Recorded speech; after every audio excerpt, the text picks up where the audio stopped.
Yes, I'm autistic, and that is me. I'm also an artist. They're all parts of me that are a culmination to the whole. They make up the whole.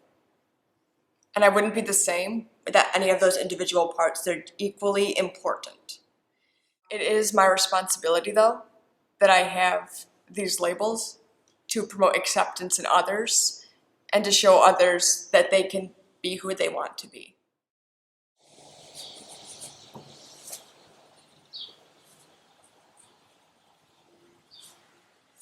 So I've always felt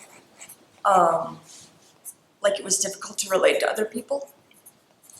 And I guess understand, like I can't really read facial expressions and all that. So I grew up relying on words and words only because you don't read tone and stuff like that, being autistic. And it was difficult for me to get my point across to other people. I had all these ideas in my head, but didn't know how to convey them or articulate them in a way that would make sense to others.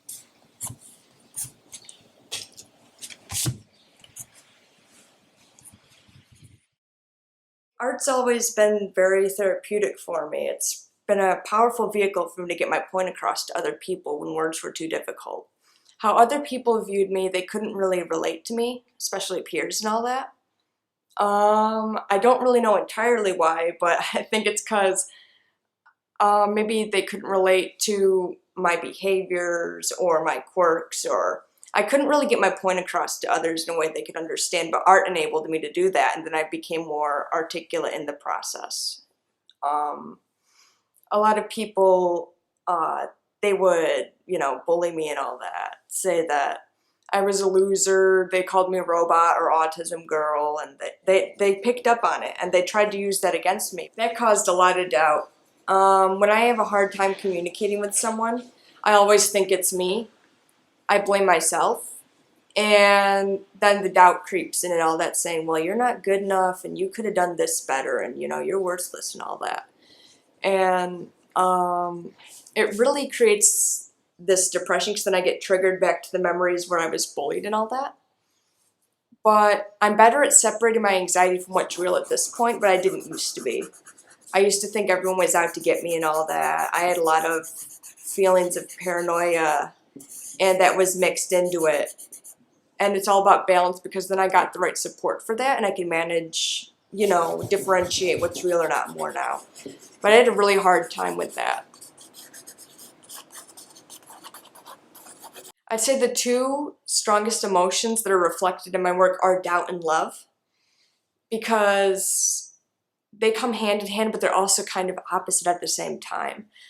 Love is this healing, energized feeling of unconditional acceptance for yourself and others, ideally. But it can also lead to doubt and vulnerability too, because when doubt comes in, it can make you feel invulnerable and incomplete without it. So kind of how I see love is this sense of wholeness and oneness with everything, and doubt is separation from it.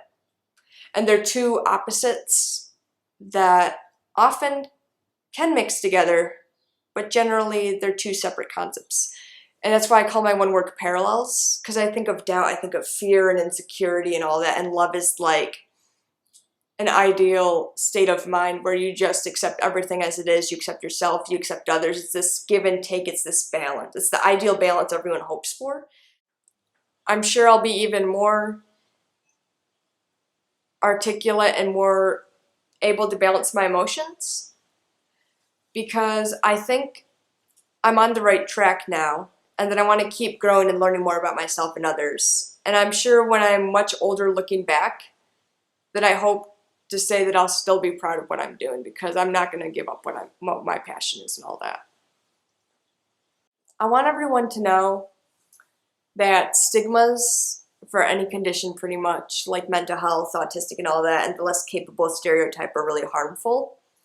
And by sharing my story with you all, I hope that you can gain hope from it and see that you can do whatever you put your mind to. Autistic or not, mental health condition or not, that it's all worth what you're going through right now, even if it's for reasons unknown, because you're a lot stronger than you think you are, and I surprise myself too with what I can do. It's all attributed to pushing myself out of my comfort zone, though, and that's what I encourage you all to do, autistic or not, because it's the best way to grow and gain awareness about yourself and others.